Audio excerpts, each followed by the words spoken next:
Hi students, good afternoon. मैं एक बार फिर आप लोगों का तहे दिल से स्टार कोचिंग यूट्यूब चैनल पर स्वागत करता हूं। आज कक्षा 10 के रासायनिक विज्ञान का लेक्चर 2 को समझेंगे आगे। आज पीएच सूचक, अम्लों के सामान्य रासायनिक गुण, क्षारों के सामान्य रासायनिक गुण एवं लवण के वर्गीकरण के बारे में पढ़ेंगे। तो देखते हैं पीएच सूचक क्या होता है।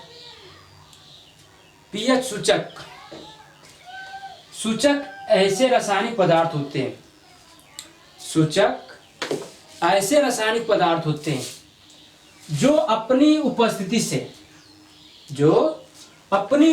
से किसी रासायनिक अभिक्रिया के पूर्ण होने की सूचना देते हैं। जैसे हम पिछले लेक्चर में पढ़े थे, अम्ल क्षार आपस में अभिक्रिया करके लवण बनाते हैं, तो लवण बन जाएगा तो उसकी रासायनिक अभिक्रिया कंप्लीट हुआ, उसका सूचक, उसका ज्ञान हमें मिलता है इस सूचक से, पीएच सूचक से। तो सूचक ऐसे रासायनिक पदार्थ होते हैं जो अपनी उपस्थिति से रासायनिक अभिक्रिया की उस रासायनिक अभिक्रिया को पूर्ण होने की सूचना देते हैं, सूचित करते हैं, अपने कलर को चेंज कर लेते हैं। जैसे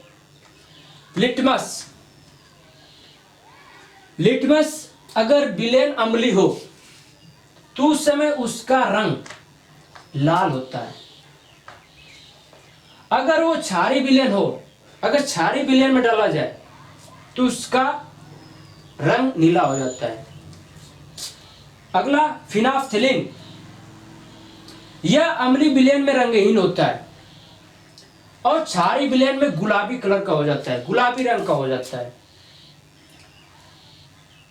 तीसरा मेथिल ऑरेंज, यह अम्लीय विलेन में लाल रंग का होता है और क्षारीय विलेन में नारंगी पीला कलर का हो जाता है। फोर्थ नंबर मेथिल ऑरेंज, यह अम्लीय विलेन में लाल रंग का होता है और क्षारीय विलेन में पीले कलर का हो जाता है, पीले रंग का हो जाता है। पांचवा थाइमोल ब्लू, यह अम्लीय विलेन में पीले रंग का रहता है और क्षारीय विलेन में नीले रंग का हो जाता है। तो कभी कभी आपसे पूछा जाए दो सूचकों का नाम बताइए, तो यहां पर litmus, phenolphthalein, methyl orange, methyl red, thymol blue, ये सारे सूचक हैं। ये किसी भी रासायनिक अभिक्रिया को पूर्ण होने की सूचना देते हैं। अगला हम पढ़ते हैं अम्लों के सामान्य रासायनिक गुण। पहला हम लोग पढ़ेंगे सक्रिय धातुओं से क्रिया।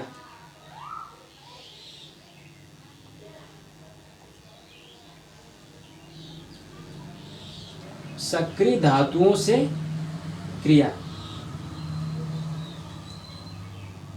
अम्ल का पढ़ रहे हैं। सक्रिय धातु जैसे जिंक और फेरस, आयरन, सक्रिय धातुओं से क्रिया। तीव्र खनिज अम्लों, ये जो तीव्र खनिज है, अम्लों जैसे HCl, H2SO4 के तनु विलयनों में तीव्र खनिज अर्थात जिंक, आयरन, अम्लों HCl हाइड्रोक्लोरिक अम्ल, H2SO4 सल्फ्यूरिक अम्ल से अभिक्रिया करके हाइड्रोजन आयन विस्थापित करते हैं तथा धात्विक लवण बनाते हैं। क्या बनाते हैं? हाइड्रोजन आयन विस्थापित करते हैं, अर्थात H+ आयन विस्थापित करते हैं, और धात्विक लवण बनाते हैं। यह धातु है, इसी का लवण बनेगा। आयरन है, इसका लवण बनेगा। अर्थात यह धातु है तो धात्विक लवण बनेगा। किससे करके? अभिक्रिया करके अम्ल HCl और H2SO4 के तनु विलयन में अपक्रिया करके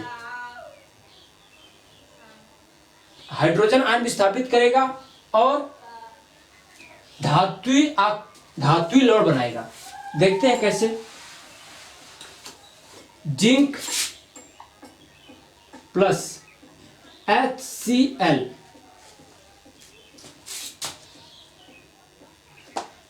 जिंक का इन दोनों को आपस में बैलेंस करने के लिए तरीका क्या है?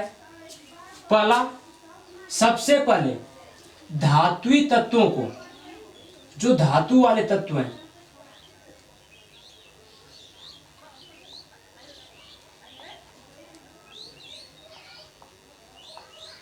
दूसरे अधातुओं तत्वों को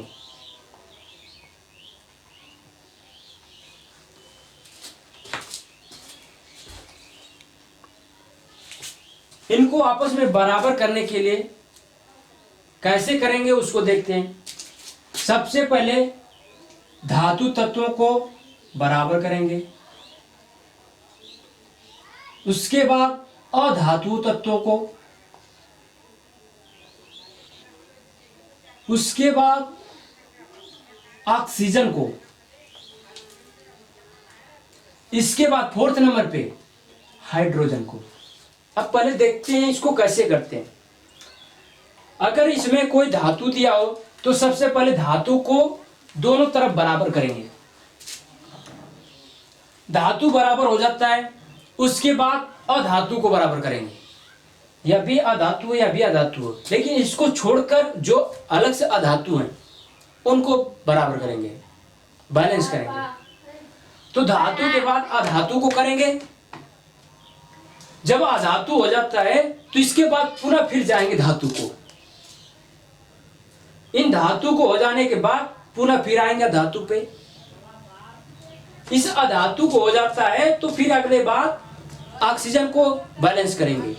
जब ये ऑक्सीजन बैलेंस हो जाएगा तो फिर पुनः ऊपर चले जाएंगे, फिर धातु को करेंगे। धातु को देखेंगे बराबर है कि नहीं दोनों तरफ, फिर उसके बाद अधातु को देखेंगे, फिर उसके बाद ऑक्सीजन को देखेंगे, फिर ऑक्सीजन हो जाता है तो उसके बाद हाइड्रोजन को देखेंगे, फिर हाइड्रोजन को बैलेंस करने के बाद फिर से देखेंगे ऊपर धातु को, फिर उसके बाद अधातु को, फिर ऑक्सीजन को, फिर उसके बाद हाइड्रोजन को। तो इस प्रकार से अगर हम करते हैं तो हमारा बैलेंस इस साइड, लेफ्ट साइड के जितने परमाणु हैं, राइट साइड में जितने भी परमाणु हैं, सब ये आपस में बराबर होंगे, कभी भी गलती नहीं होगा। देखते हैं, पहले यह जिंक है, धातु है। इस साइड में देखते हैं अभिकारक पद में, तो अभिकारक में 1 है, उत्पाद में भी 1 है, अर्थात ये बैलेंस है। इसके बाद नंबर है अधातु का। अधातु हाइड्रोजन और क्लोरीन है। अधातु में हाइड्रोजन सबसे लास्ट में, यहाँ पर क्रिया बैलेंस करने के लिए। तो क्लोरीन को देखते हैं, तो इस साइड में 1 है, अगले साइड में 2 है, इसलिए इसको 2 करने के लिए आगे 2 से मल्टीप्लाई कर देंगे। अब फिर पुनः देखते हैं ऊपर से, तो धातु देखेंगे, धातु सेम है, बराबर है। अधातु Cl 2 इधर है, 2 इस साइड भी है। हाइड्रोजन, ऑक्सीजन देखते हैं, ऑक्सीजन है नहीं, आगे जाते हैं। आगे हाइड्रोजन है, हाइड्रोजन इधर 2 हाइड्रोजन है, इधर भी 2 हाइड्रोजन है, तो यहां पर यह बैलेंस हुआ। अगला देखते हैं Fe प्लस H2SO4। अब इसको आयनिक रूप में लिखेंगे। Fe आयरन पे 2 प्लस होता है, 2 प्लस, और H2SO4 को यहां पर H2SO4 H को A मानेंगे, SO4 को B मानेंगे, यह AXBY के रूप में पद में है, इसको आयनिक रूप में लिखेंगे तो होता है AXBY होता है। X को इसके सामने लेकर जाते हैं तो यहाँ पर 2 है, 2 को इसके सामने लेकर जाएंगे होगा 2H प्लस 2H। यहाँ पर Y है, यह SO4 1 होता है, या 1 इसके ऊपर जाएगा H के तो होगा 1 प्लस।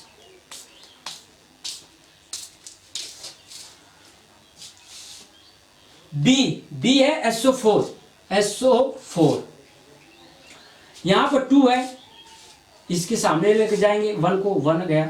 अब X इसके ऊपर माइनस चिन्ह के साथ और Y इसके ऊपर आएगा था प्लस के चिन्ह के साथ, तो यह X इसके ऊपर जाएगा B पे X का वैल्यू है 2, तो यह होगा SO4 2 माइनस।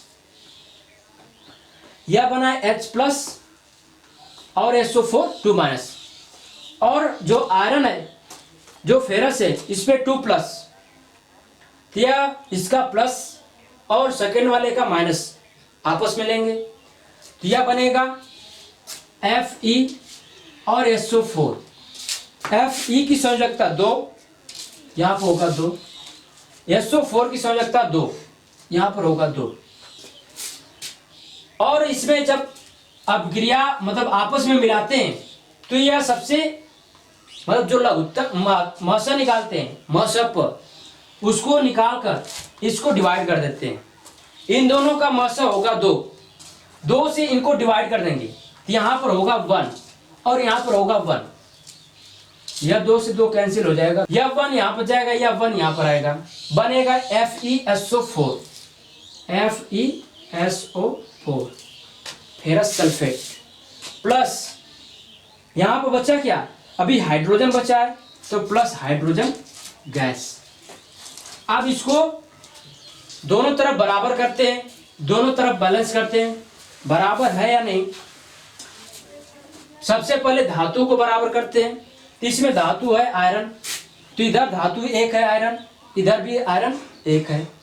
फिर इसके बाद अधातु में आते हैं, सल्फर है, सल्फर इधर 1 है, सल्फर इधर 1 है। फिर इसके बाद ऑक्सीजन पाते हैं, ऑक्सीजन इधर 4 है, इधर भी 4 है। हाइड्रोजन 2 है, इधर 2 है, अर्थात एक बैलेंस है। अब हम लोग अम्लों के सामान्य रासायनिक गुण में दूसरे नंबर पे धात्विक ऑक्साइड तथा धात्विक ऑक्साइडों तथा हाइड्रोक्साइडों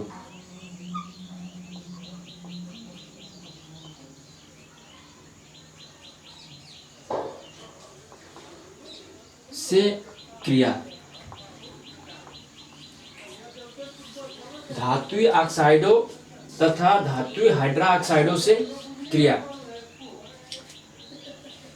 इसको पढ़ने से पहले हम लोग थोड़ा पीछे यौगिक का आयनिक रूप से यौगिक कैसे बनाते हैं उसके बारे में थोड़ा जानकारी ले लेते हैं। जैसे कोई तत्व A हो, इसकी संयोजकता Y, दूसरा तत्व B, इसकी संयोजकता X, तो इसको कैसे लिखते थे, X को A के नीचे, Y को B के नीचे, अर्थात बनता था AXBY। यह यौगिक बन गया। अब इस यौगिक को आयनिक रूप में करना है तो AXBY, इसको आयनिक रूप में लिखने के लिए X को A के सामने, Y को B के सामने तथा X को B के ऊपर माइनस चिन्ह के साथ, Y को A के ऊपर प्लस चिन्ह के साथ लिखते हैं। जैसे X को A के सामने लेकर जाएंगे होगा XA, Y को इसके ऊपर लेकर जाएंगे प्लस चिन्ह के साथ तो होगा Y प्लस। प्लस, अब y को b के सामने लेकर जाएंगे तो होगा y b के ऊपर x को लेकर जाएंगे बनेगा x माइनस। जब x बराबर y हो तो उस समय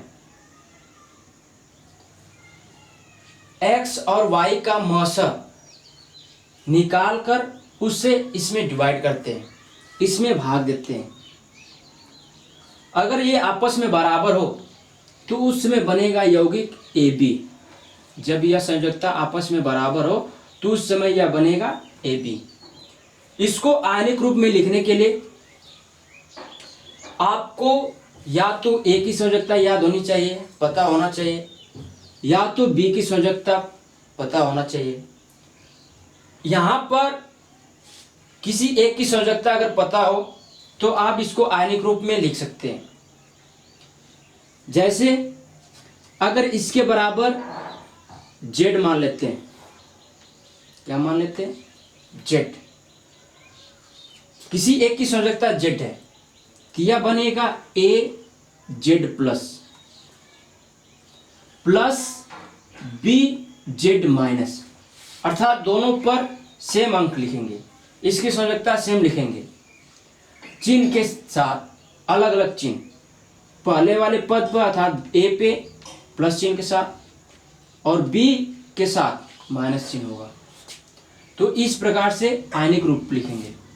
अब इसको हमें बनाना इस रूप में, तो मैंने बताया इन दोनों का मसप निकाल कर इनमें डिवाइड कर देंगे, भाग दे देंगे।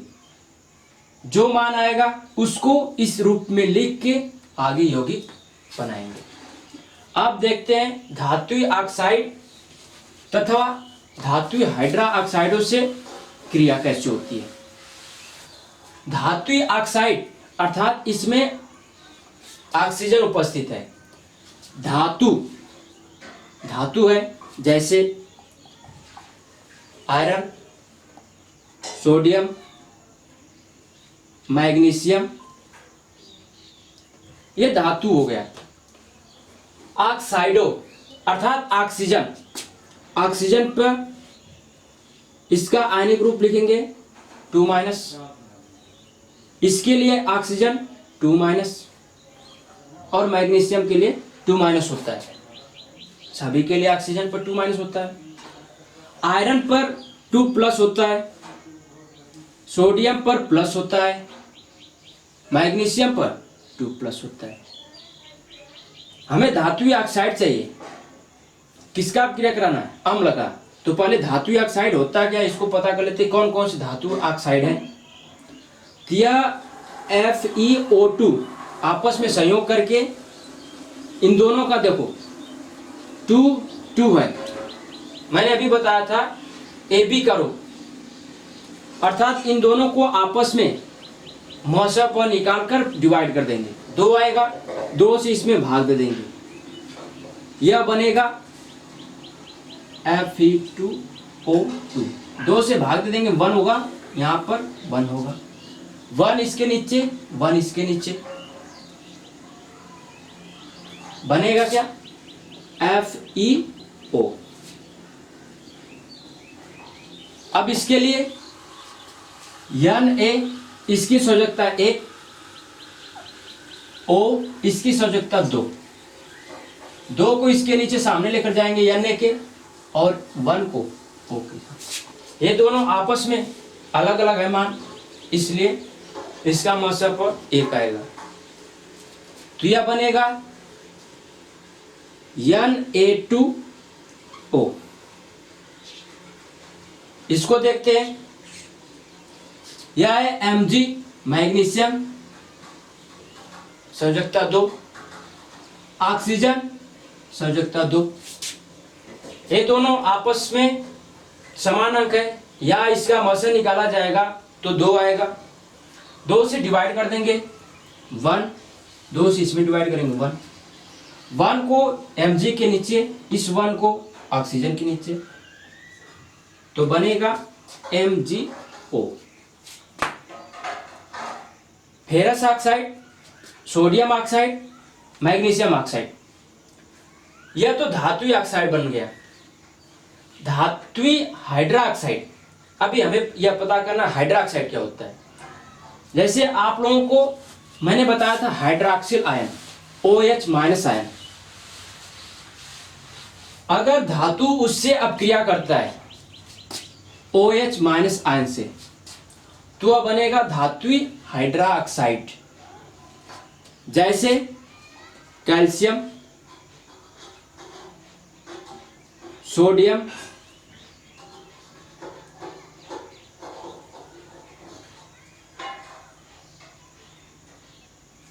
कॉपर। इन दोनों तीनों का हाइड्रोक्साइड OH माइनस के साथ तत्व बनाएंगे, यौगिक बनाएंगे। इस प्रकार से किया होगा। कैल्शियम, कैल्शियम की संयोजकता 2+ होती है, अर्थात संयोजकता 2 होगी। OH माइनस होता है, यह होगा 1। 1 को इसके नीचे लिखेंगे और 2 को OH के नीचे लिखेंगे। यह बनेगा CaOH। ये दोनों का 2 है, इसलिए इसको इन ब्रैकेट में करके 2 लिखेंगे। ट्वाइस, TWICE, ट्वाइस पढ़ते हैं। अगला सोडियम और OH से अपक्रिया होगा। Ne, इसकी संयोजकता 1 होती है, 1। OH, इसकी संयोजकता 1। सेम अपक्रिया कराएंगे, सेम आपस में मिलाएंगे, बनेगा NaOH। ब्रैकेट में 1 नहीं लिखेंगे, दोनों के लिए 1 है। CuOH का मिलाएंगे, कॉपर की होता है संयोजकता 2+,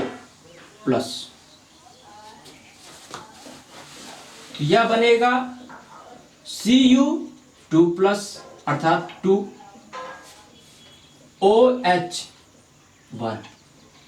1 को Cu के नीचे, कॉपर के नीचे, और 2 को OH के नीचे, यह बनेगा CuOH। फिर अगेन इस प्रकार से का ट्वाइस। यह धातुई ऑक्साइड, यह धातुई हाइड्रोक्साइड। हमें धातुई ऑक्साइड मिल गया, धातुई हाइड्रोक्साइड मिल गया। इसका क्रिया कराना है अम्लों के साथ, तो देखते हैं कैसे क्रिया होती है। धातुई ऑक्साइड FeO प्लस, अम्ल कोई भी ले लेते हैं, जैसे HCl, H2SO4, HNO3,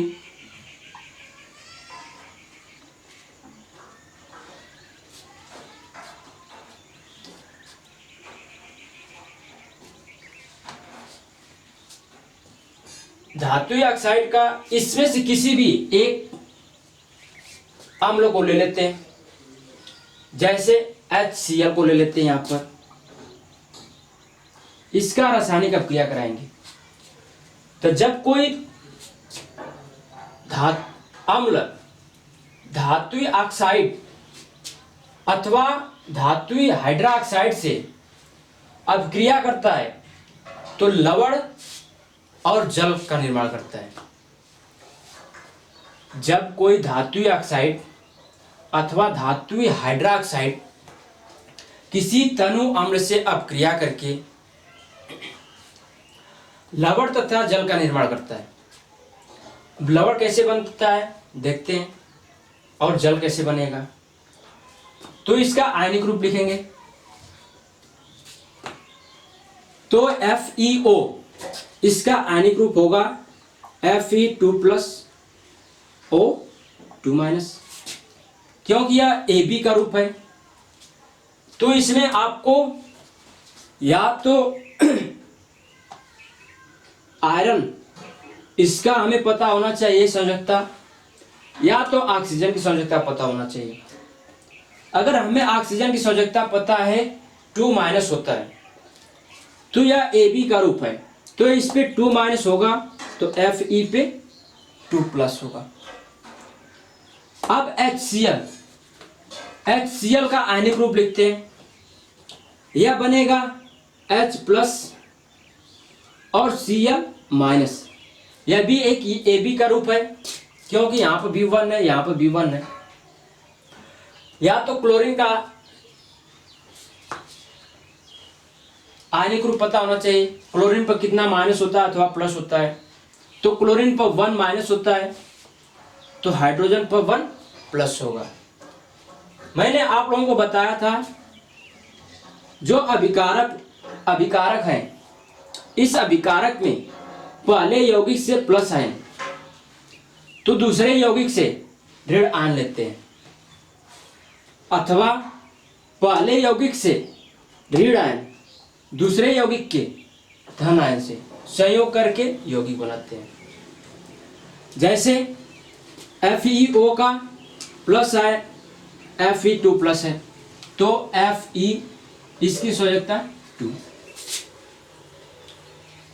अब इसमें माइनस है Cl, माइनस वाला पद क्या है Cl, तो Cl की संयोजकता 1 है, 1 लिख लेंगे, तो यह Fe1 और Cl2 बनेगा, तो यह बनेगा FeCl2।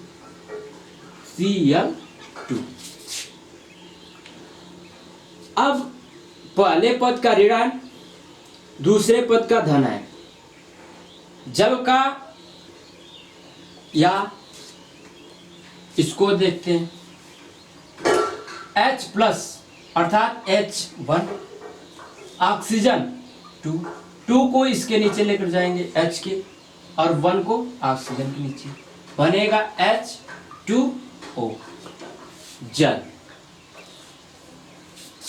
इस प्रकार से यह रासायनिक अभिक्रिया हुआ। अब यह अभिक्रिया तो हो गई, लेकिन इधर Cl2 है, इधर Cl1 है, तो इसको सबसे पहले दोनों तरफ अणुओं की संख्या को बराबर करते हैं। अणुओं की संख्या को बराबर करने के लिए मैंने आप लोगों को बताया था इस प्रकार से, सबसे पहले धातु तत्वों को बैलेंस करेंगे, बराबर करेंगे, उसके बाद अधातु तत्वों को बराबर करेंगे। इसमें ऑक्सीजन और हाइड्रोजन को छोड़कर इसके अलावा कितने जो कोई भी तत्व हो उसको बराबर करेंगे, उसके बाद ऑक्सीजन को, उसके बाद हाइड्रोजन को।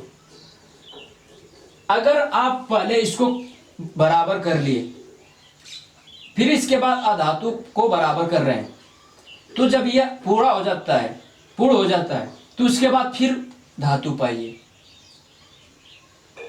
फिर यह पूरा होने के बाद अधातु पाइए, फिर इसके बाद ऑक्सीजन पाइए।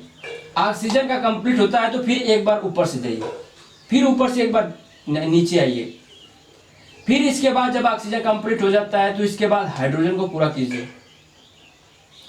जब हाइड्रोजन कंप्लीट हो जाता है तो फिर एक बार ऊपर से नीचे देखते जाइए कि सभी कंप्लीट है या नहीं। जैसे इधर आयरन Fe धातु है, सबसे पहले धातु को देखते हैं, तो धातु Fe1 है, इधर भी 1 है, लिख लेंगे 1 1 बराबर है, इसको छोड़ देंगे। इसके बाद अधातु ऑक्सीजन और हाइड्रोजन को छोड़कर Cl है, Cl इधर 2 है, इधर Cl1 है, तो यहाँ पर 2 से मल्टीप्लाई कर देंगे, तो यह हो गया 2Cl। अब इसके बाद यह कंप्लीट हो गया, फिर इसके बाद ऊपर से आते हैं धातु, तो धातु अभी भी बराबर ही है, Cl बराबर हो गया। इसके बाद ऑक्सीजन देखते हैं, ऑक्सीजन इधर 1 है, इधर भी ऑक्सीजन 1 है, बराबर। हाइड्रोजन को देखते हैं, इधर हाइड्रोजन 2 है, इधर भी हाइड्रोजन 2 है। इस प्रकार से यह क्रिया कंप्लीट हुई। अगला क्रिया देखते हैं, यह धातु ऑक्साइड था, अब धातु हाइड्रोक्साइड से अपक्रिया देखते हैं। धातु हाइड्रोक्साइड CaOH का ट्वाइस ले लेते हैं, CaOH का ट्वाइस, प्लस, इसमें से कोई भी तनु अम्ल ले लेते हैं HNO3,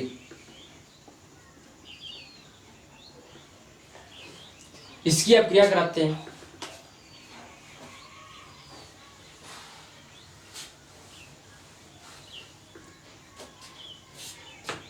अब इसका आयनिक रूप लिखेंगे कि यहां पर यह AXBY का रूप है, तो यह 2 इसके ऊपर आएगा, तो यह होगा Ca2+, यहां पर 1 है, और यह 2 इसके सामने आएगा, 2OH- होगा। HNO3 का आयनिक रूप लिखते हैं, तो यह AB का रूप है, यह HA मान लेते हैं, HNO3B है। NO3 पर 1- होता है, अगर यह पता नहीं है तो यह H पे 1+ होता है, तो यह होगा H+ NO3-। इसका प्लस वाला आयन अर्थात Ca2+, इसका ऋण आयन NO3-, इनको आपस में मिलाएंगे, तो यह होगा Ca2NO3 1। 1 को इसके नीचे लिखेंगे, 2 को इसके नीचे लिखेंगे, NO3 के नीचे, तो यह बनेगा CaNO3 2, मतलब ये पूरा एक पद है, तो इन ब्रैकेट में होगा ट्वाइस, प्लस H+OH-, मैंने आप लोगों को बताया था जल का आयनिक रूप H+ और OH- भी होता है, H+ और O2- होता है, H+ और O पे 2- होता है, तो यह बनेगा जल। तो इस प्रकार से यह रासायनिक अभिक्रिया कंप्लीट हुई। अगला देखते हैं।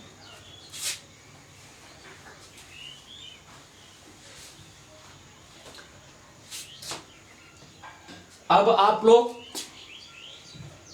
अपने से कुछ रासायनिक अभिक्रिया करेंगे, जैसे FeOH का ट्वाइस प्लस H2SO4,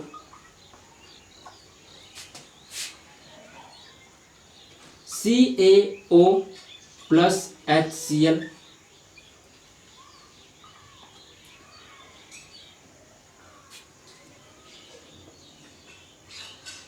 MgOH का twice plus H2SO4,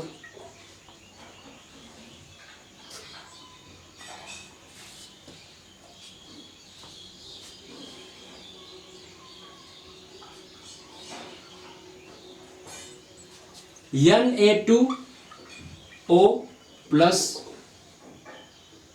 HCl, next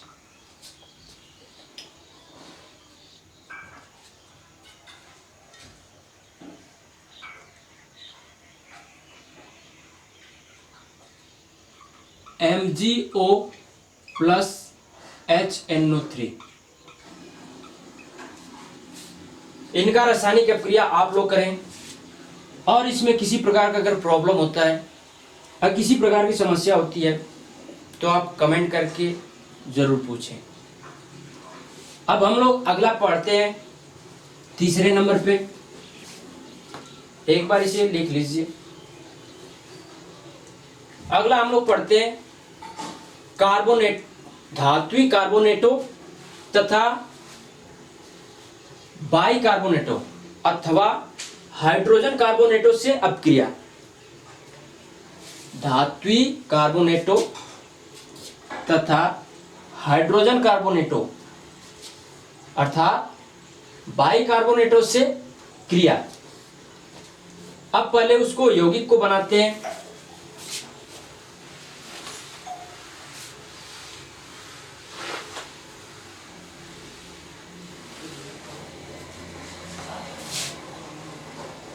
धात्विक कार्बोनेटों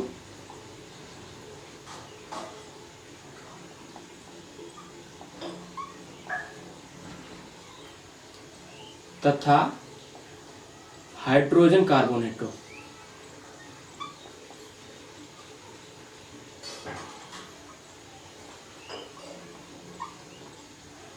से क्रिया। उसमें धात्विक ऑक्साइड था, यहां पर कार्बोनेट है, यहां पर हाइड्रोजन कार्बोनेट है। हाइड्रोजन कार्बोनेट को बाइकार्बोनेट भी कहा जाता है। क्या कहा जाता है? बाइकार्बोनेट। धात्विक कार्बोनेटों अथवा धात्विक बाइकार्बोनेटों से अपक्रिया अम्ल का कैसे होता है? पहले कार्बोनेट देख लेते हैं। कार्बोनेट किसे कहा जाता है? OCO3 2- अगर इस प्रकार का आयन है तो उसे कार्बोनेट आयन बोला जाता है। क्या बोला जाता है? Carbonate ion. अगर इसमें हाइड्रोजन जोड़ दिया जाए, एक हाइड्रोजन जोड़ दिया जाए, HCO3, हाइड्रोजन प्लस होता है और यहां पर 2- था, एक माइनस कम हो जाएगा, इसे बाइकार्बोनेट बोला जाता है। बाइकार्बोनेट या हाइड्रोजन कार्बोनेट। बोला गया धात्विक कार्बोनेटों, यह कार्बोनेट है, कार्बोनेट का आयन है। इसमें धातु, अगर धातु को मिला दिया जाए तो यह धात्विक कार्बोनेट बन जाएगा। अगर इसमें धातु को मिला दिया जाए तो यह धात्विक बाइकार्बोनेट बन जाएगा। तो यहां पर धातु में sodium, magnesium, aluminium, iron, copper, calcium, ये सभी धातु हैं। इनके साथ CO3 पर 2- आयन अर्थात कार्बोनेट आयन मिला दिया जाए, Na+ होता है, Mg2+ होता है, Al3+ होता है, Fe2+, Cu2+ और कैल्शियम 2+। इन सभी के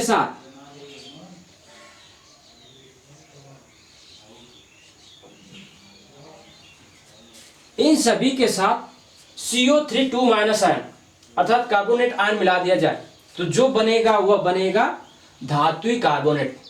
अगर सोडियम को कार्बोनेट से मिलाया जाए तो सोडियम कार्बोनेट, मैग्नीशियम को मिलाया जाए magnesium carbonate, aluminium carbonate, ferrous carbonate, copper carbonate और कैल्शियम कार्बोनेट। 30 प्रकार से यह कार्बोनेट आयन अर्थात कार्बोनेट आयन से मिलकर धात्विक कार्बोनेट आयन बनेंगे। जैसे Na+ और CO3 2- इनको आपस में मिलाएंगे तो यह 2 इसके नीचे आएगा। जैसे यहां पर लिख लेंगे Na1 CO3 2, इसको ऐसे लिखेंगे तो यह बनेगा Na2 CO3। तो इस प्रकार से सभी को मिलाएंगे तो यह बनेगा धात्विक कार्बोनेट। अब धात्विक हाइड्रोजन कार्बोनेट, तो जैसे अब इसको हम लोग मिलाएं, सेम उसी प्रकार से इसके साथ मिलाएंगे बाइकार्बोनेट आयन के साथ, तो अर्थात बनेगा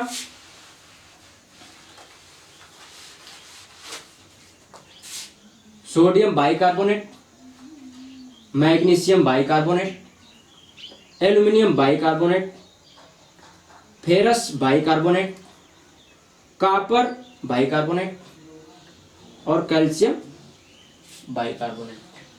अब इनको आपस में कैसे मिलाया जाएगा? जैसे Mg, इसकी संयोजकता 2, HCO3 इसकी संयोजकता 1, इसको ऐसे लिख बना देंगे, यह बनेगा Mg1 HCO3 का 2 है, सभी के लिए 2 है तो सभी के लिए 2। बनेगा MgHCO3 का ट्वाइस मैग्नीशियम बाइकार्बोनेट। तो इस प्रकार से सभी कार्बोनेट आयन प्राप्त होंगे। कार्बोनेट आयनों से धात्विक कार्बोनेट तथा बाइकार्बोनेट यौगिक हमें प्राप्त होंगे। अब इनसे अपक्रिया कराने पर क्या हमें प्राप्त होता है? तो जब कोई धात्विक कार्बोनेट अथवा हाइड्रोजन कार्बोनेट से तनु अम्ल में अर्थात HCl, H2SO4, HNO3, HCO3 इनसे अपक्रिया कराने पर लवण, जल तथा कार्बन डाइऑक्साइड प्राप्त होता है। क्या क्या प्राप्त होता है? जब किसी धात्विक कार्बोनेटों अथवा धात्विक हाइड्रोजन कार्बोनेटों में का किसी तनु अम्ल से अपक्रिया कराने पर लवण, जल तथा कार्बन डाइऑक्साइड प्राप्त होता है। देखते हैं कैसे प्राप्त होता है।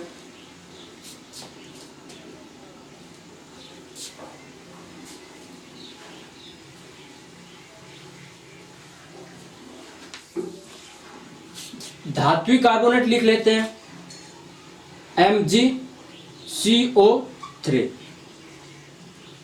तनु अम्ल ले लेते हैं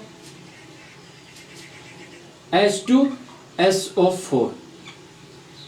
इसकी रासायनिक अपक्रिया कराएंगे, इसका आयनिक रूप लिखेंगे, बनेगा Mg2+CO3 2-। H2SO4 का आयनिक रूप 2H+SO4 2-। इन दोनों का आपस में अपक्रिया कराएंगे, मतलब यौगिक बनाएंगे। यह 2 से 2 कैंसिल हो जाएगा, बनेगा Mg, यह 1 इसके नीचे आएगा, 1 बचा ना, 2 से 2 कैंसिल। जैसे MgSO4, Mg का 2, SO4 का 2, 2 से 2 कैंसिल, 1 1 1 यहाँ पर आएगा और यह 1 यहाँ पर, तो बनेगा MgSO4। तो यह बना MgSO4 प्लस, यहाँ पे H प्लस है।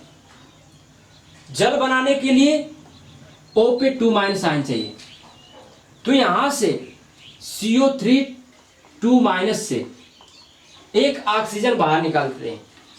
तो यह एक ऑक्सीजन बाहर निकलेगा, तो ऑक्सीजन बाहर निकल गया, और ऑक्सीजन पर आयन होता है क्या? 2-। तो यहां पर क्या बचा? जैसे यहां पर लिखते हैं CO3 2-, एक ऑक्सीजन बाहर निकालिए, ऑक्सीजन पर आयन होता है 2-। बचा क्या? कार्बन, कार्बन, ऑक्सीजन 3 है, एक बाहर निकला है, बचा क्या? 2 ऑक्सीजन, ऑक्सीजन 2, 2-, बाहर निकल गया, यह बनेगा CO2। और बाहर हम लोग निकाले क्या है? O पे 2-, यह O पे 2- H प्लस से क्रिया करके जल बनाएगा, अर्थात बनेगा H2O, और क्या है? Carbon dioxide CO2। इस प्रकार से यह क्रिया कंप्लीट हुई। अब इसको बैलेंस देखते हैं, दोनों तरफ बराबर है या नहीं। तो सबसे पहले धातु देखेंगे। धातु मैग्नीशियम, मैग्नीशियम Mg, तो Mg इस साइड लेफ्ट साइड में अभिकारक में 1 है, अब उत्पाद में भी 1 है। इसके बाद अधातु हाइड्रोजन और ऑक्सीजन को छोड़कर कार्बन देखते हैं। कार्बन इधर 1 है, इधर भी 1 है। इसके बाद ऑक्सीजन, ऑक्सीजन इधर यहाँ पे 3 + 4 अर्थात 7, यहाँ पर होगा 4 + 1 5 2 7, यह भी कंप्लीट है। हाइड्रोजन देखते हैं, हाइड्रोजन 2 इस साइड में, हाइड्रोजन 2, अर्थात यह अपक्रिया कंप्लीट है। यह धात्विक कार्बोनेट्स हुआ। अब धात्विक बाइकार्बोनेट से अब क्या कराते हैं, CaHCO3 का ट्वाइस प्लस HCl, इसकी रासायनिक क्रिया कराते हैं। यहां पे इसका आयनिक रूप लिखेंगे, बनेगा Ca2 प्लस HCO3 माइनस, यहां पर 2 होगा, और इसका होगा H प्लस Cl माइनस। पहले वाले यौगिक का धन आयन, दूसरे वाले यौगिक का ऋण आयन, ये दोनों आपस में मिलेंगे, बनेगा Ca का 2 Cl का 1, यह बनेगा CaCl2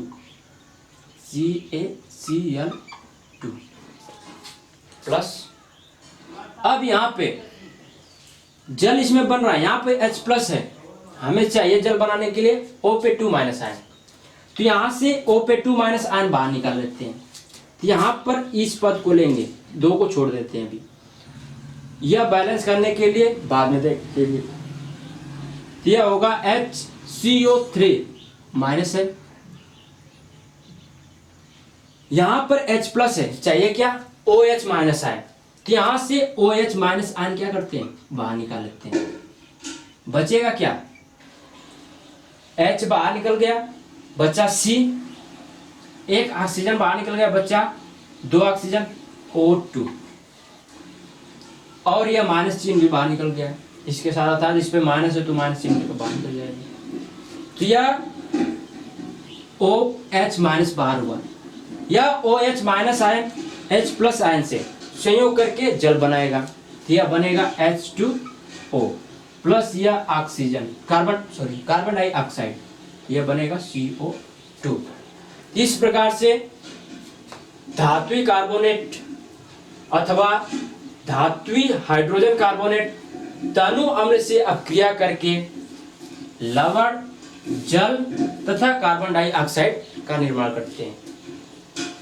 अब अगला हम लोग, मैं आप लोगों को देता हूं पुनः, इसमें इसकी अपक्रिया फिर कराएंगे आप लोग, इसी को देख देख कर कैसे करते हैं।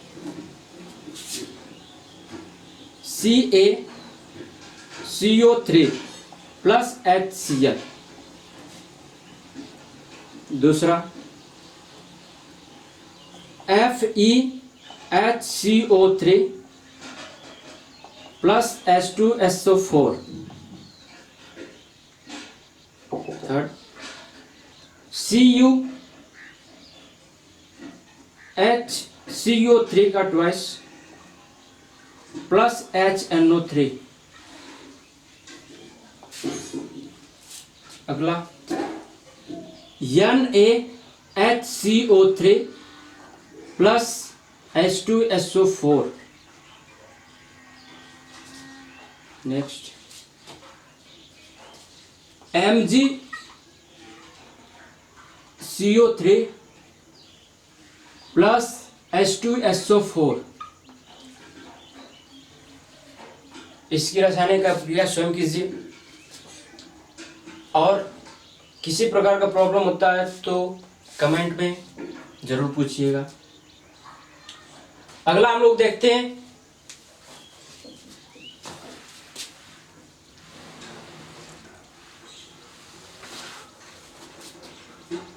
फोर्थ नंबर, धात्विक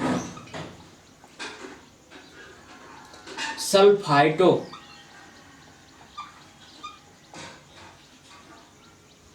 तथा हाइड्रोजन सल्फाइटो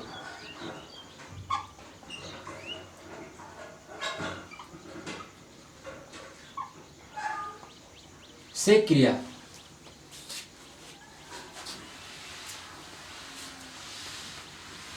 अब फिर हम लोग देखते हैं धात्विक सल्फाइड, हाइड्रोजन सल्फाइड। धात्विक सल्फाइड जैसे हम लोग कार्बोनेट में CO3 2 माइनस, सल्फाइड में SO3 2 माइनस होता है, इसको बोला जाता है सल्फाइड आयन।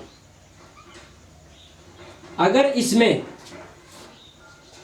H जुड़ जाता है तो बनेगा HSO3 माइनस, इसको बोलेंगे हाइड्रोजन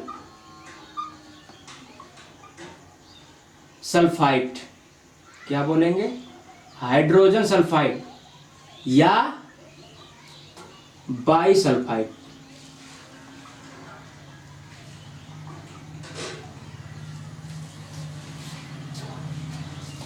धात्विक ऑक्साइड धात्विक सल्फाइडों तथा धात्विक हाइड्रोजन सल्फाइडों से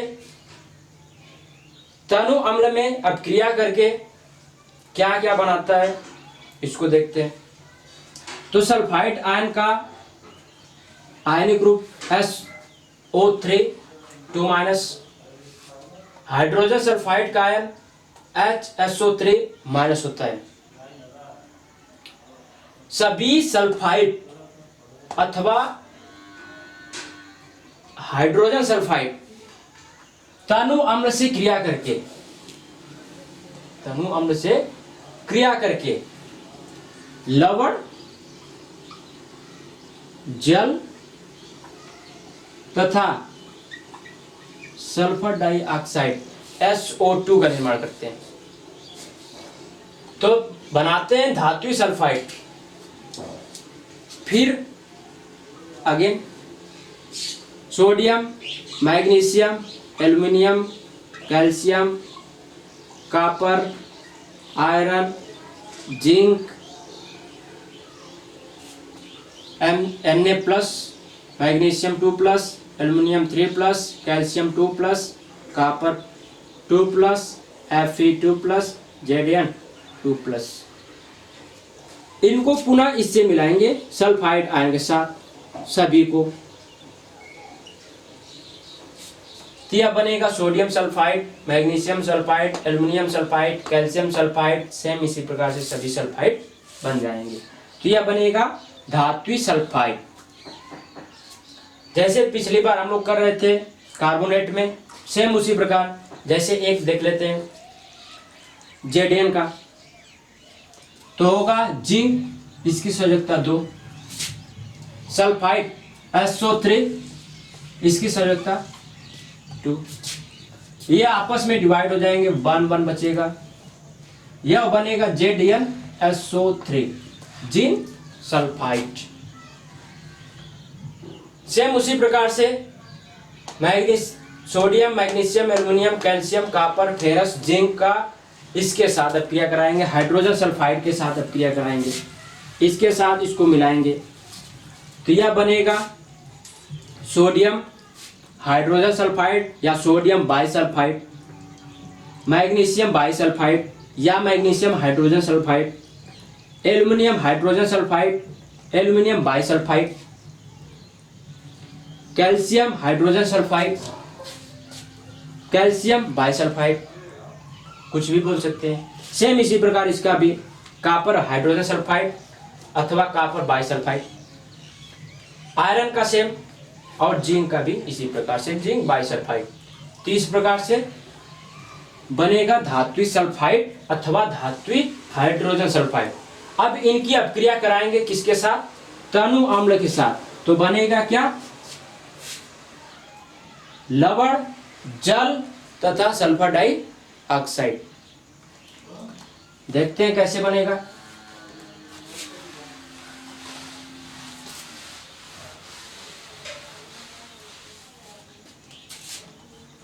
धात्विक सल्फाइड लिखते हैं magnesium SO sulphide SO3 MgSO3। अभी मैंने बताया धात्विक सल्फाइड अथवा धात्विक हाइड्रोजन सल्फाइड तनु अम्ल से अपक्रिया करके लवण तथा जल बनाते हैं। तनु अम्ल कोई भी अम्ल ले लेते हैं, जैसे ले लेते हैं H2SO4, इसकी अपक्रिया कराएंगे। सेम इसको आयनिक रूप में लिखेंगे Mg2+ SO3 2-। SO4 का आयनिक रूप लिखेंगे, बनेगा H+ SO4 2-। 2H plus plus SO4 2 minus. तो पहले यौगिक का धन आयन दूसरे यौगिक के ऋण आयन से जुड़ेगा, तो यह बनेगा Mg का 2 और SO4 का 2 संयुक्ता, 2 से 2 कट जाएगा, 1 1 बचेगा, यह बनेगा Mg1SO4।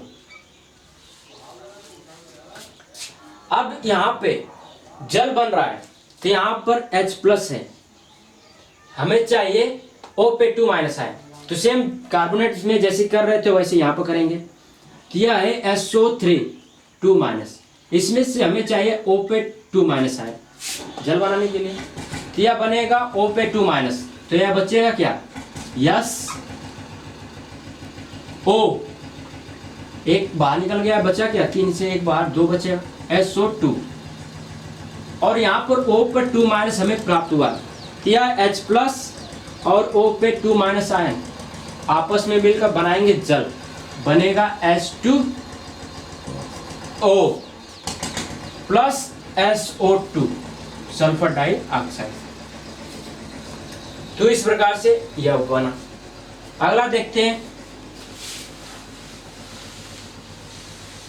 अगला क्रिया कराएंगे CaHSO3 2 प्लस HCl, इसकी रासायनिक अभिक्रिया कराते हैं। यह बनेगा Ca2 plus HSO3 minus,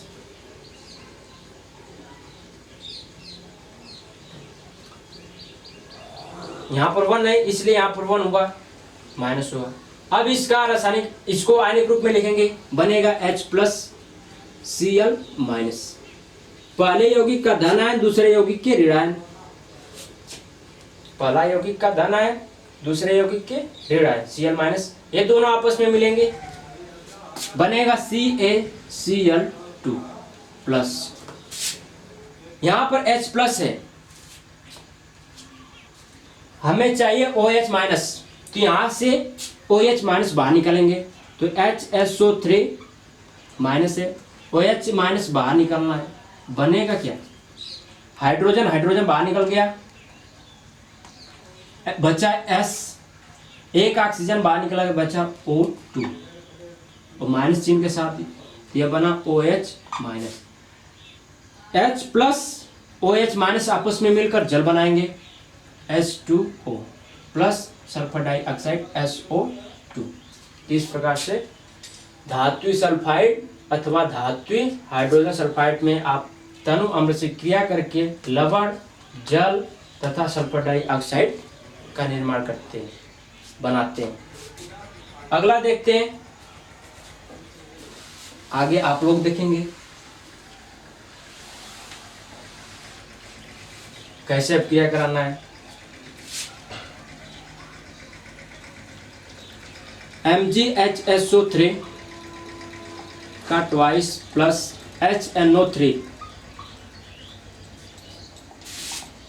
second, FeSO3 plus H2SO4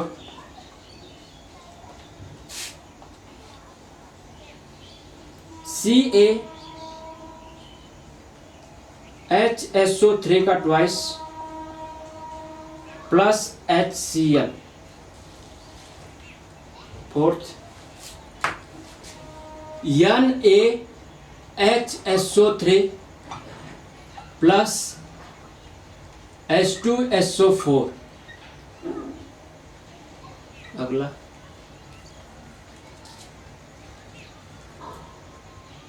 CuHSO3 का ट्वाइस प्लस HNO3, इनका आपस में क्रिया कराइए, देखिए क्या प्राप्त होता है। यहां पर मिलेगा लवण, जल और सल्फर डाइऑक्साइड, सभी का लवण अलग अलग होगा और बाकी सभी सेम होगा। अगला देखते हैं, धात्विक सल्फाइडों तथा हाइड्रोजन सल्फाइडों से अपक्रिया। अगला देखते हैं, धात्वीय सल्फाइड तथा हाइड्रोजन सल्फाइड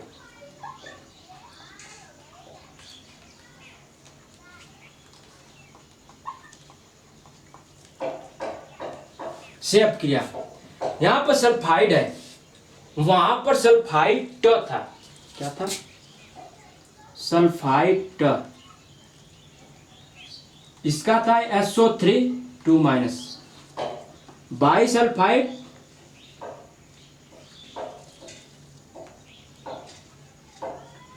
HSO3-। यहां पर है सल्फाइड, डिफरेंट देख लीजिए, यह होगा S2- आयन। बाई सल्फाइड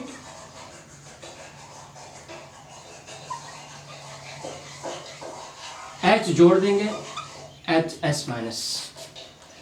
अब हमें बनाना है धात्विक सल्फाइड अर्थात इससे, तो फिर same sodium, magnesium, aluminium, calcium, zinc,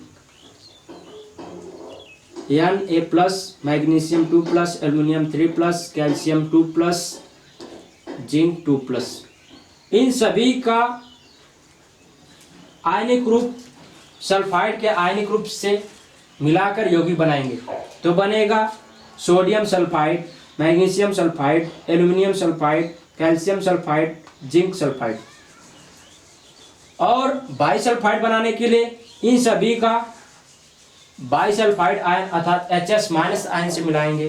तो बनेगा sodium bisulphide, magnesium bisulphide, aluminium bisulphide, calcium bisulphide और जिंक बाइसल्फाइड। इस प्रकार से हमें धात्विक सल्फाइड प्राप्त हो जाएगा और हाइड्रोजन सल्फाइड अथवा बाइसल्फाइड प्राप्त हो जाएगा। अब धात्विक सल्फाइड तथा हाइड्रोजन सल्फाइड तनु अम्ल से अपक्रिया करके लवण तथा हाइड्रोजन सल्फाइड गैस बनाते हैं। क्या बनाते हैं? लवण तथा hydrogen sulphide gas, H2S gas, hydrogen sulphide gas. और क्या बनाते हैं? लवण, लवण और हाइड्रोजन सल्फाइड गैस बनाते हैं। देखते हैं कैसे बनता है।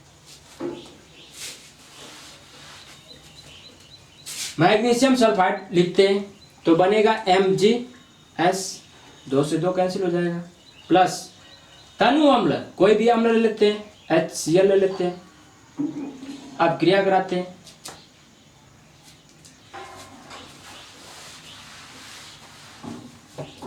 यह बनेगा Mg, आयनिक ग्रुप लिखेंगे 2+ और S 2- होगा। HCl का H+Cl- होगा। यह इससे मिल जाएगा, मतलब पहले यौगिक का धन आयन दूसरे यौगिक के ऋण आयन से।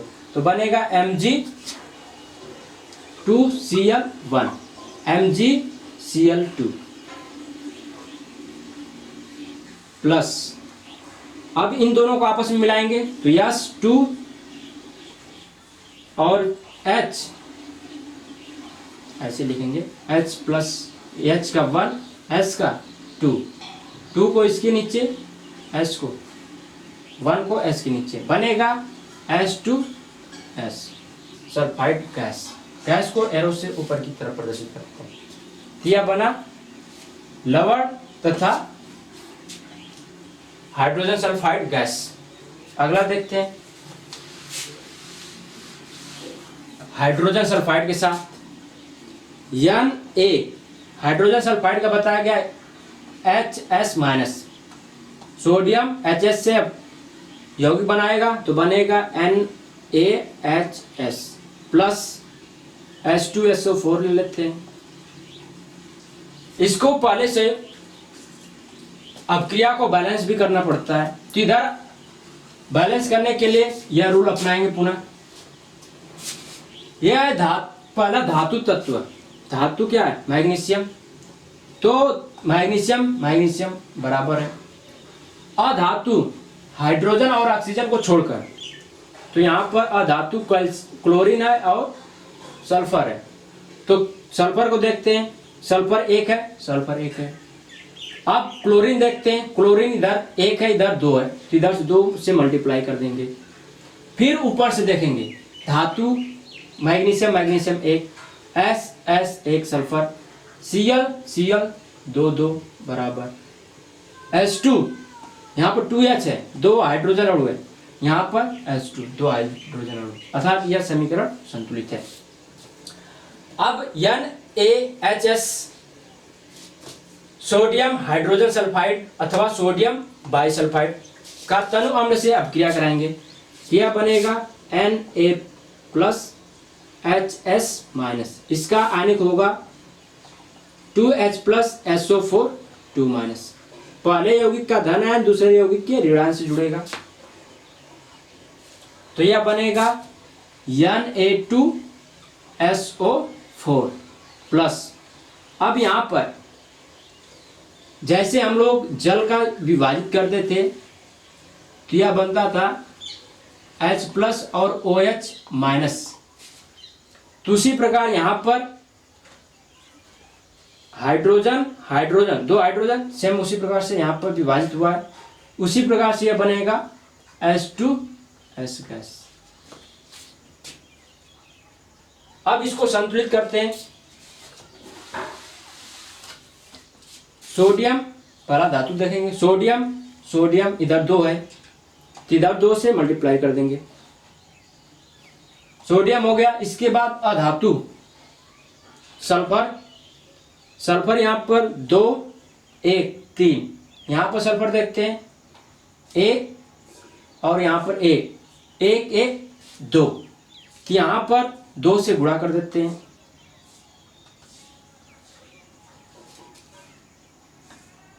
अब सोडियम देखते हैं, सोडियम 2 2, पहला धातु देखेंगे, सोडियम बराबर अधातु सल्फर 2 1 3 1 और 2 3। इसके बाद ऑक्सीजन SO4 4, यहाँ पे 4 बराबर। इसके बाद हाइड्रोजन 2 हाइड्रोजन 2 हाइड्रोजन, 2 दूना के 4 हाइड्रोजन, 4 हाइड्रोजन इधर 4 हाइड्रोजन इस साइड, अर्थात बराबर है। आगे आप लोग कीजिए CaHS plus NO3 HNO3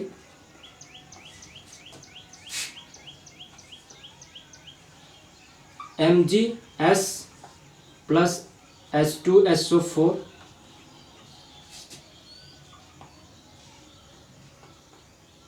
FeHS का ट्वाइस प्लस HCl। अब हम लोग पढ़ेंगे क्षारों के सामान्य रासायनिक गुण। अम्लों के सामान्य रासायनिक गुण समाप्त हुआ।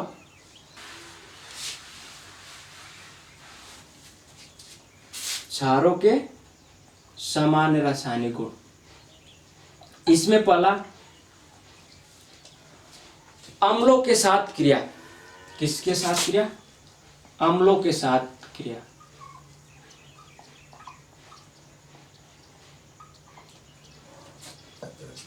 सभी क्षार, जैसे हम लोग पीछे पढ़ चुके हैं, अम्ल तथा क्षार आपस में अपक्रिया करके लवण तथा जल बनाते हैं।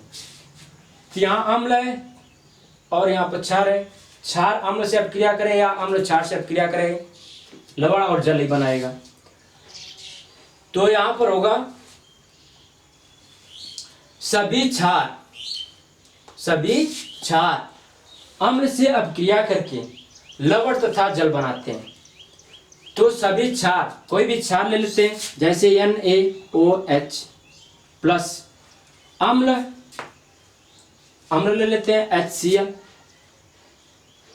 आपस में अपक्रिया कराते हैं इसका आयनिक ग्रुप होगा Na plus OH minus, same इसका होगा H प्लस Cl माइनस। पहले यौगिक का धन आयन दूसरे यौगिक के ऋण आयन बनेगा, अर्थात NaCl plus H plus OH minus, पहले यौगिक का धन आयन या पहले यौगिक का ऋण आयन दूसरे यौगिक का धन आयन, तो ये आपस में मिलकर बनेंगे जल। अगला देखते हैं कैल्शियम ऑक्साइड, यह भी क्षार है। जल कोई तनु अम्ल ले लेते हैं, अम्ल ले लेते हैं, जैसे H2SO4, इसका आयनिक रूप होगा या AB का रूप है। इसमें या तो कैल्शियम का संयोजकता पता हो या तो ऑक्सीजन का, तो कैल्शियम का होता है 2 प्लस, ऑक्सीजन 2 माइनस होगा। इसमें Ha है, SO4 B है, तो यह बनेगा 2H प्लस SO4 2 माइनस। पहले यौगिक का धन आयन दूसरे यौगिक का ऋण आयन, तो यहाँ पर 2 प्लस है यहाँ पर 2 माइनस है, ये आपस में डिवाइड हो जाएंगे, अर्थात बचेगा 1 1, तो यह बनेगा CaSO4 calcium sulphate plus H plus O पे 2 माइनस आयन बनेगा H2O जल। संतुलित देखते हैं है कि नहीं, आपस में ये बराबर है, संतुलित है। अगला देखते हैं, इस प्रकार से कोई भी अम्ल अथवा क्षार अपक्रिया करके लवण तथा जल बनाते हैं। अगला इसका सामान्य रासायनिक गुण देखते हैं। अमोनियम लवणों से क्रिया, दूसरा है अमोनियम लवणों से क्रिया।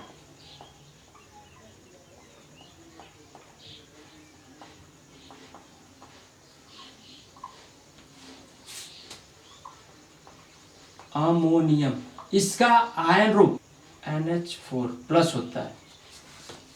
अमोनियम आयन का आयनिक रूप NH4 प्लस होता है। लवण, इसमें जैसे Cl ऐड कर दिया जाए, SO4 उसको मिला दिया जाए, तो यह बनेगा अमोनियम क्लोराइड, अमोनियम सल्फेट। तो उससे अपक्रिया करके यह लवण, जल तथा अमोनिया गैस प्राप्त होती है।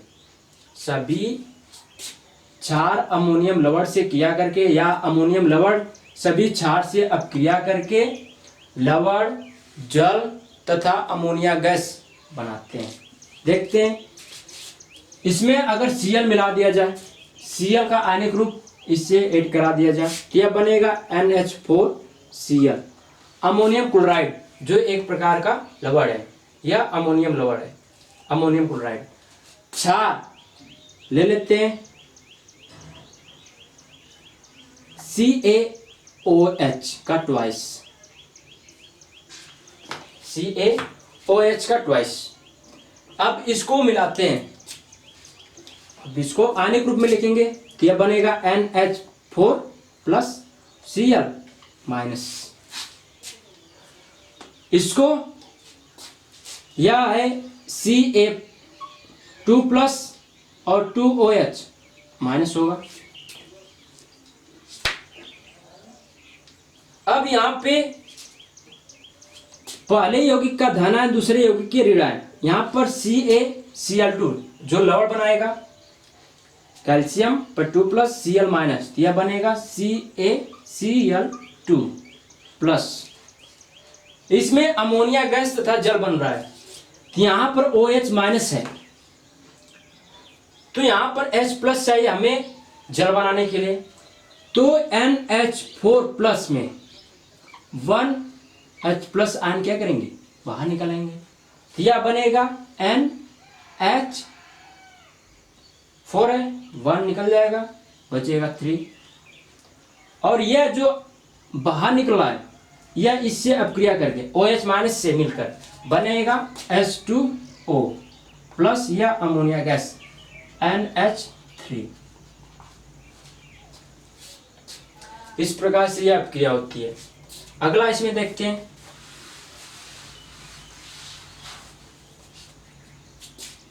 Ammonium sulphate.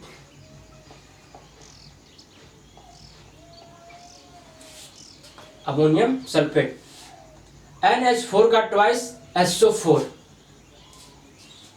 यह कैसे बना है? सेम इसी में SO4 इनको आपस में मिलाने पर बना है, प्लस NaOH ले लेते हैं, सोडियम हाइड्रोक्साइड जो एक प्रकार का क्षार है। इनको आपस में अपक्रिया कराते हैं तो इसका बनेगा 2NH4 प्लस और SO4 2 माइनस, यह एक पद A मान लेते हैं और यह B। इसको आयनिक रूप में तोड़ेंगे तो इस प्रकार बनेगा, और इसका Na प्लस OH माइनस। दूसरे यौगिक का धन आयन पहले यौगिक के ऋण आयन, इसको आपस में मिलाएंगे तो यह बनेगा Na2SO4 प्लस, यहां पर OH माइनस है, यहां पर H प्लस आयन एक निकाल लेते हैं जिससे जल बनेगा तो NH4 plus minus H plus बचेगा क्या? NH3, N4H है, एक H बार बचा 3, और यह जो H प्लस है यह इससे अपक्रिया करके बनाएगा H2O प्लस NH3 गैस। इस प्रकार से यह बना। अब देखते हैं इस समीकरण और इस समीकरण दोनों संतुलित है क्या? क्या दोनों समीकरण संतुलित है? पहला भी समीकरण संतुलित नहीं है, दूसरा भी समीकरण संतुलित नहीं है, तो कोई भी अपक्रिया कराने के बाद उसको तुरंत संतुलित किया जाता है, उसको तुरंत बैलेंस किया जाता है। बैलेंस करने का तरीका आप लोगों को मैंने बताया था। सबसे पहले धातु को करेंगे, उसके बाद अधातु को, अधातु होने के बाद पुनः धातु पर आएंगे, फिर अधातु में ऑक्सीजन और हाइड्रोजन को छोड़कर, अधातु होने के बाद फिर ऑक्सीजन और हाइड्रोजन को छोड़े तो उसके बाद ऑक्सीजन को करेंगे, उसके बाद हाइड्रोजन को। कोई भी करने से पहले सबसे पहले नंबर 1 पर धातु को करेंगे, इसके बाद 2 नंबर पे अधातु को करेंगे, तो अधातु होने के बाद पुनः फिर 1 नंबर पर आ जाएंगे, फिर इसके बाद 2 नंबर वाला करेंगे, इसके बाद 3 नंबर पर ऑक्सीजन को करेंगे, ऑक्सीजन का हो जाने के बाद पुनः फिर से आ जाएंगे नंबर 1 पे धातु पे, फिर धातु से करते जाएंगे धातु अधातु फिर ऑक्सीजन, फिर ऑक्सीजन हो जाता है तो फिर इसके बाद हाइड्रोजन का करेंगे नंबर 4 पे, फिर नंबर 4 करने के बाद पुनः फिर आ जाएंगे शुरू से करने के लिए, तो यह फिर धातु करेंगे अधातु करेंगे ऑक्सीजन करेंगे फिर हाइड्रोजन करेंगे। तो इस प्रकार से यह कंप्लीट होता है। तो इसमें देखते हैं सबसे पहले धातु, धातु कैल्शियम है, कैल्शियम को पहले करते हैं तो कैल्शियम इधर 1 है, इधर भी कैल्शियम 1 है, बराबर है। फिर इसके बाद अधातु, अधातु NHOH और Cl भी है, तो यहाँ पर ऑक्सीजन और हाइड्रोजन को छोड़कर नाइट्रोजन है, तो यहाँ पर 1 है, इसमें भी 1 है, कंप्लीट हुआ। फिर इसके बाद जब कोई चेंज होगा तब इसके बाद आगे आएंगे, चेंज नहीं होगा तो आगे बढ़ते चले जाएंगे। जैसे पहले हम लोग धातु किए, अधातु में कर रहे हैं हाइड्रोजन और ऑक्सीजन को छोड़कर, अगर कुछ चेंज कर रहे हैं कुछ लिख रहे हैं तो उसके बाद पुनः धातु पाए, अगर कुछ नहीं लिख रहे हैं तो आगे बढ़ेंगे, इस प्रकार से होता है। इसके बाद अधातु में क्लोरीन देखते हैं, इधर क्लोरीन 2 है, इधर क्लोरीन 1 है, तो इधर 2 से मल्टीप्लाई कर देंगे। अब फिर आ जाते हैं क्योंकि 2 से गुणा किए हैं, फिर धातु पे, तो धातु Ca कैल्शियम बराबर है। फिर इसके बाद अधातु नाइट्रोजन, यहाँ पर 2 है यहाँ पर 1 है, अब 2 से फिर गुणा करेंगे। देखिए अगर फिर आगे हम लोग बढ़ जाते हैं तो यहाँ पर नाइट्रोजन नाइट्रोजन अलग अलग हो जाता है, बैलेंस नहीं होता, इसलिए पुनः धातु पाए जाते हैं। फिर आगे अधातु हो गया नाइट्रोजन, फिर इसके बाद क्लोरीन पाते हैं, क्लोरीन 2 है बराबर। फिर इसके बाद ऑक्सीजन, ऑक्सीजन यहाँ पर 2 है, यहाँ पर 1 है, यहाँ से 2 का गुणा कर देंगे। फिर इसके बाद शुरू से आ जाएंगे, कैल्शियम, कैल्शियम बराबर, नाइट्रोजन, नाइट्रोजन 2 2 बराबर, क्लोरीन 2 क्लोरीन 2 क्लोरीन। अब इसके बाद ऑक्सीजन 2 2 ऑक्सीजन, हाइड्रोजन 4 गुना के 8 हाइड्रोजन प्लस 2 हाइड्रोजन 10 हाइड्रोजन। इधर हाइड्रोजन देखते हैं, 4 हाइड्रोजन 3 गुना के 6 हाइड्रोजन, 6 4 10, अतः यह संतुलित है। अगला देखते हैं धातु सोडियम, सोडियम इधर 2 है, इस साइड 1 है, 2 से गुणा कर देंगे। अब देखते हैं सोडियम बराबर हो गया। इसके बाद अधातु नाइट्रोजन देखते हैं, यहाँ पर नाइट्रोजन 2 है, यहाँ पर नाइट्रोजन 2 है, इधर नाइट्रोजन 1 है, यहाँ पर 2 से गुणा कर देंगे। फिर इसके बाद धातु पर आएंगे, सोडियम, सोडियम बराबर है नाइट्रोजन, नाइट्रोजन बराबर हो गया। इसके बाद सल्फर, एस एस बराबर है। इसके बाद ऑक्सीजन, 4 ऑक्सीजन, इधर 2 ऑक्सीजन, 4 2 6 हाइड्रोजन। तो यहाँ पर हाइड्रोजन देखते हैं, 4 1 5, यहाँ पर 2 से गुणा कर देंगे, 6 हो जाएगा, 2 4 6। अब पुनः फिर से देखते हैं, सोडियम 2 है, सोडियम 2। फिर इसके बाद नाइट्रोजन 2 नाइट्रोजन 2 नाइट्रोजन। फिर इसके बाद सल्फर 1 सल्फर 1 सल्फर। इसके बाद ऑक्सीजन 4 ऑक्सीजन 2 ऑक्सीजन, 4 2 6 ऑक्सीजन, इधर 4 ऑक्सीजन 2 ऑक्सीजन 6 ऑक्सीजन। अब इसके बाद हाइड्रोजन देखते हैं, यहाँ पर 4 हाइड्रोजन 2 से मल्टीप्लाई कर देंगे, 8 हाइड्रोजन प्लस 2 हाइड्रोजन 10 हाइड्रोजन। अब इस साइड देखते हैं, 4 हाइड्रोजन और यहाँ पे 6 हाइड्रोजन अर्थात 10 हाइड्रोजन। तो इस प्रकार से यह कंप्लीट हुआ। अगला देखते हैं, कुछ क्रिया इसमें भी आप लोग कीजिए।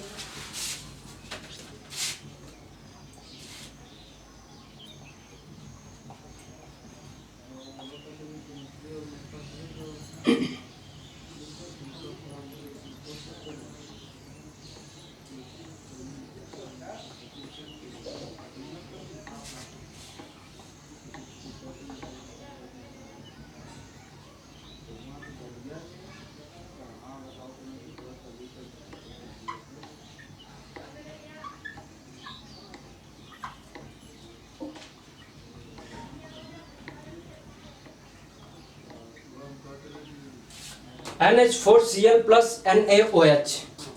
सेकेंड, NH4Cl plus MgOH का twice, ammonium chloride plus magnesium hydroxide, ammonium sulphate NH4 का ट्वाइस, SO4 HCNaOH,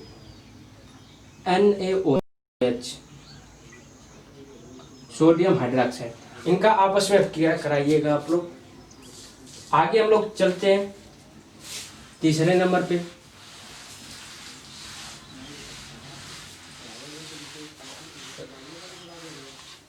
धातुओं के विलय लवणों से अपक्रिया। तीसरा है धातुओं के विलय लवणों से क्रिया।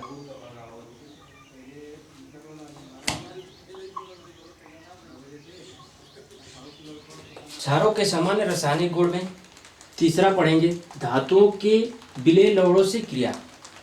इसके अंतर्गत सोडियम, पोटेशियम एवं कैल्शियम के अतिरिक्त, इसके अतिरिक्त क्या है,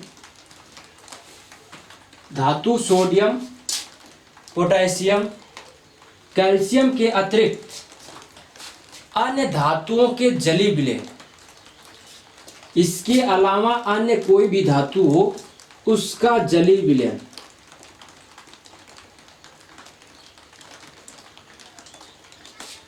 क्षार से अपक्रिया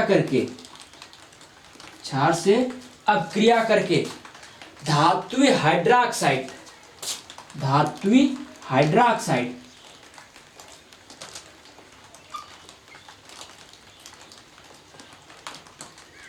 का प्रक्षेप करते हैं, धात्विक हाइड्रोक्साइड प्राप्त होता है। अर्थात सोडियम पोटेशियम कैल्शियम के अतिरिक्त अन्य सभी धातुओं का जली विलयन, इनके अलावा और जितने भी धातु हैं उनका जली विलयन क्षार से अपक्रिया करके धात्विक हाइड्रोक्साइड का प्रक्षेप करते हैं, जैसे FeCl3 फेरिक क्लोराइड। हम लोग पीछे पढ़े थे FeCl2, इसको बोलते हैं फेरस क्लोराइड। क्या बोलते हैं? Ferrous chloride.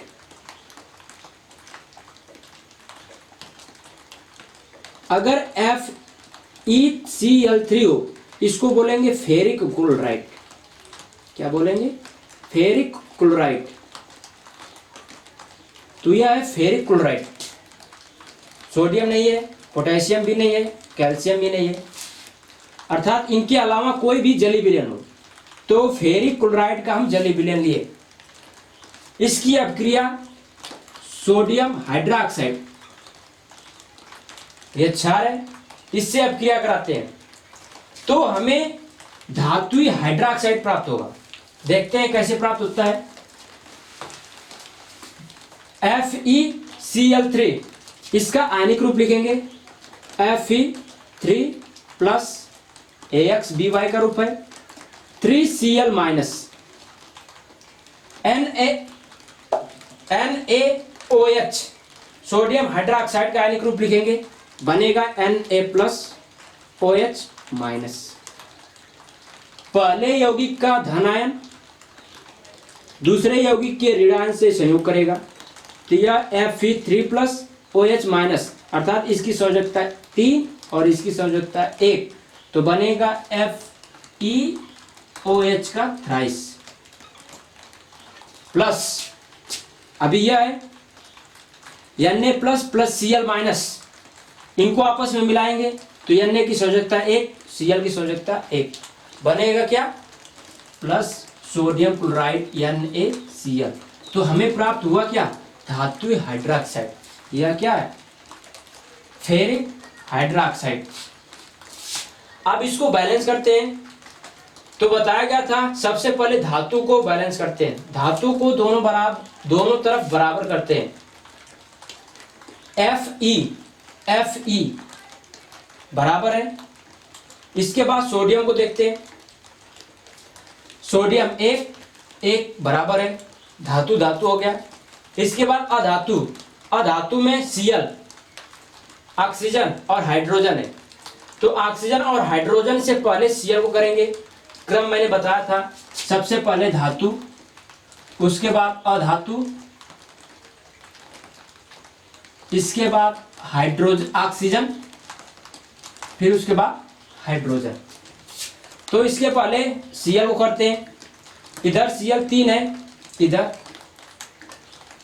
1 है, तो यहाँ 3 से गुणा कर देंगे। अब फिर पुनः ऊपर से आएंगे, Fe बराबर है। सोडियम देखते हैं, Na यहाँ पर 3 Na है, तो यहाँ पर 3 से गुणा करेंगे। फिर उसके बाद क्लोरीन देखते हैं, 3 क्लोरीन। इसके बाद ऑक्सीजन, 3 ऑक्सीजन, इधर भी 3 ऑक्सीजन। उसके बाद हाइड्रोजन यहाँ पर 3 है, यहाँ पर हाइड्रोजन 3 है, अर्थात यह संतुलित हो गया। तो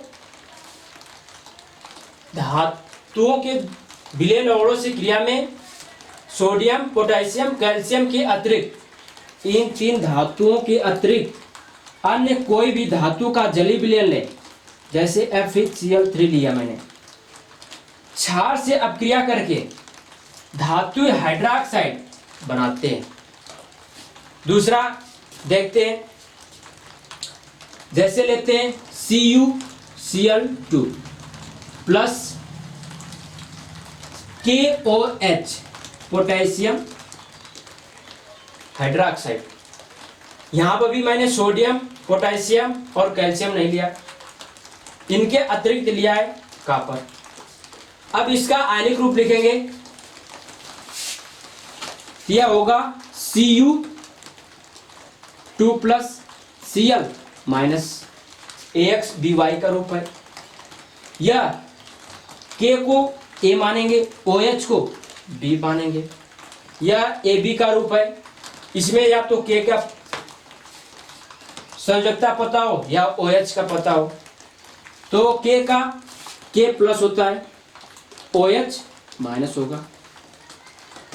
पहले यौगिक का धन आयन दूसरे यौगिक के ऋणायन से जुड़ेगा, बनेगा CuOH का ट्वाइस, CuOH का ट्वाइस प्लस